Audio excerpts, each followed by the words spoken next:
Bonjour, bienvenue dans notre dévotion quotidienne, où nous partageons la parole du Seigneur.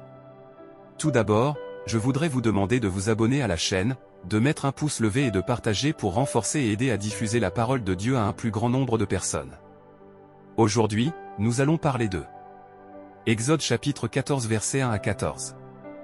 Alors l'Éternel parla à Moïse, disant: Dis aux enfants d'Israël de faire demi-tour, et de camper devant Pi-Hahiroth, entre Migdol et la mer, devant Baal-Tséphon, en face de lui, vous étendrez le champ près de la mer. Alors Pharaon dira des enfants d'Israël, ils sont pris au piège dans le pays, le désert les a enfermés. Et j'endurcirai le cœur de Pharaon, et il les poursuivra, et je serai glorifié en Pharaon et dans toute son armée, et les Égyptiens sauront que je suis l'Éternel. Et ils firent ainsi. Quand il fut annoncé au roi d'Égypte que le peuple s'enfuyait, le cœur de Pharaon et de ses serviteurs se tourna contre le peuple, et ils dirent: Pourquoi avons-nous fait cela, en laissant partir Israël pour qu'il ne nous serve pas?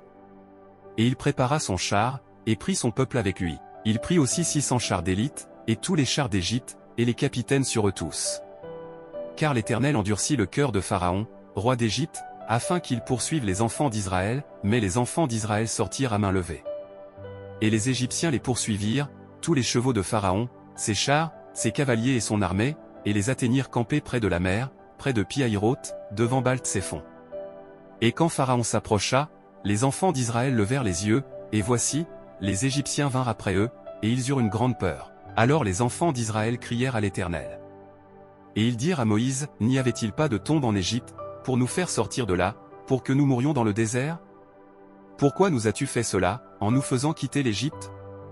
N'est-ce pas la parole que nous t'avons dite en Égypte, disant: Laisse-nous tranquilles, et nous servirons les Égyptiens? Car il vaudrait mieux pour nous servir les Égyptiens que de mourir dans le désert. Mais Moïse dit au peuple: Ne craignez pas, tenez-vous là, et voyez la délivrance de l'Éternel, qu'il accomplira pour vous aujourd'hui, car les Égyptiens que vous avez vus aujourd'hui, vous ne les verrez plus jamais. L'Éternel combattra pour vous, et vous resterez silencieux. Exode 14, 1-14. Une histoire familière et bien connue sur le peuple d'Israël, choisi par le Seigneur, une nation élue.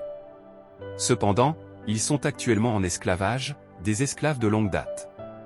Bien qu'ils ne soient pas nés esclaves, ils ont depuis longtemps oublié la liberté que Dieu offre. Si vous avez regardé la série télévisée Les 10 commandements sur Record, vous avez eu un aperçu de leur histoire, même si la fiction ne capture pas la dure réalité. Dans les plans du Seigneur, il envoie le grand libérateur en Israël, qui est Moïse, un Hébreu, mais aussi un Égyptien. Il a été élevé et éduqué comme un Égyptien mais est né hébreu juif.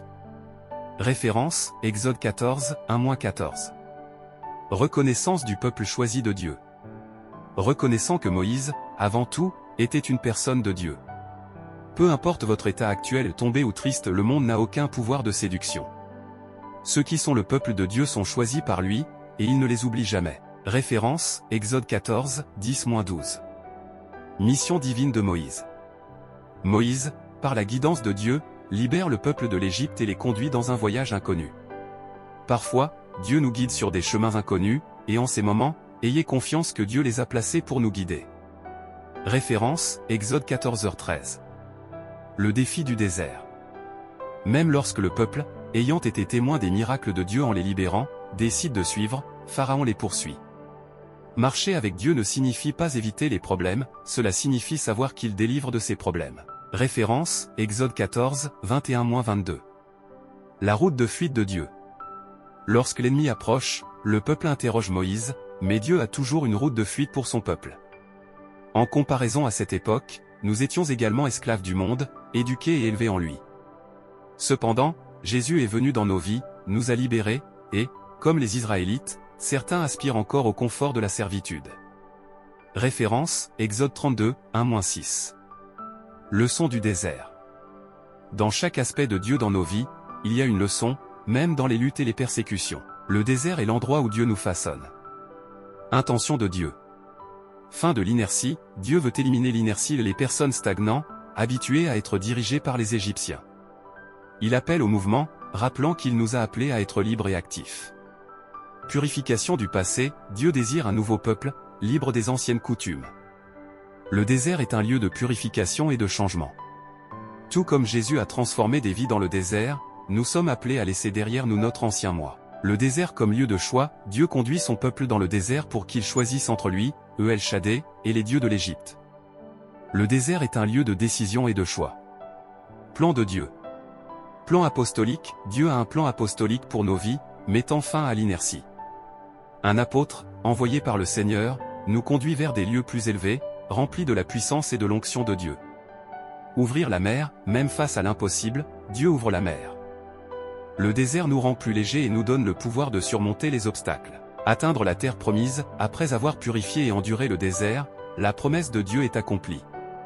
Même si cela prend du temps, Dieu reste fidèle. Appel et supplication. Mettons fin à l'esclavage du péché.